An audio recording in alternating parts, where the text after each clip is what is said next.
அஸ்ஸலாமு அலைக்கும் வரஹ்மத்துல்லாஹி வபரகாத்துஹு. இன்று ஒரு ஹதீஸ்.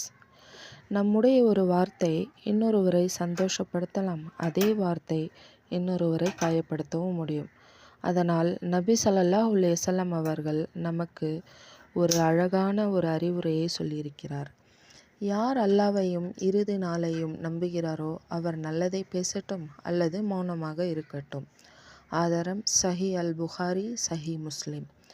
இன்ஷா அல்லாஹ் நம் அனைவரும் மற்ற மனிதர்களின் மனதை காயப்படுத்தாத அளவில் பேச முயற்சி செய்வோம். அல்லாஹ் இந்த ஹதீஸை நம் பின்பற்றி நடப்பதற்கான தௌஃபீக் அருள்வானாக. ஆமீன் சும்மாமீன்.